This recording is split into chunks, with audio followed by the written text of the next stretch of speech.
Grandparents versus Aliens, Bedtime Stories for Kids. Today we have a book named Grandparents versus Aliens, Bedtime Stories for Kids. I think they're so pretty. I hope you guys really enjoy it. I love it.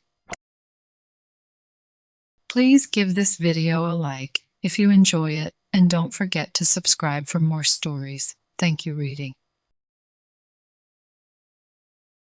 So, here we go.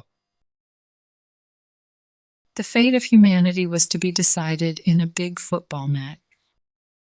It was the last chance that the aliens had given us before exterminating the human race. Only a few teams consisting of the best players from the world's top clubs could save us now. Well, them and a team of grandfathers so old and confused that even they had no idea why they had ended up on the list.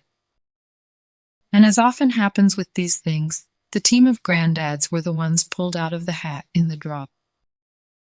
Government complaints, worldwide demonstrations, and threats were no use. The aliens wouldn't budge. The draw was fair, and the granddads would play the match. They did have one advantage, however. They could choose when and where to play. Everyone hated these old, interfering, and scatterbrained codgers, and no one wanted to train them or train with them. Only their grandchildren forgave their mistakes and still loved them and kept them company. The only training consisted of gathering round to hear them narrate their old stories and adventures over and over again. The boys and girls were fascinated by the stories, even though they seemed impossible to be true, judging by how wrinkled and weak their granddads were. When the aliens arrived to discuss where and when the game should be played, little Pablo, one of the grandchildren, came up with a great idea. "We'll play in the Maracana. My granddad always tells me about that stadium. And the game will take place in 1960. In 1960? But that was more than 50 years ago, replied the alien. Don't tell me you're going to invade Earth and you don't even have time machines? Of course we do.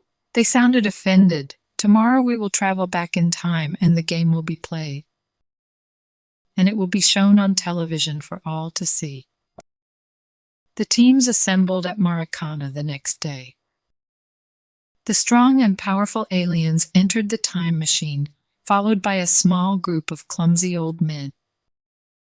But as the years rolled back, the aliens became small and weak, turning into children once more. The grandparents, on the other hand, grew hair, lost their wrinkles, and became young and strong again. They were now more than capable of carrying out the heroic feats they described to their grandchildren in their granddad stories. And needless to say, the wise old granddads with their young and strong bodies played brilliantly and easily defeated the team of aliens, to the sound of applause and cheering from the audience. When they traveled back to the present day, they became old, clumsy, and full of wrinkles once more, but this time no one made fun of them or mocked their age. Instead, they were treated as real heroes. Many came every day to hear their stories because everyone, including those who had poked most fun at them, knew that even the wrinkliest little old man had accomplished magnificent feats in the past. The end. Good job, friends. Thank you so much for reading with me. Bye, I'll see you next time.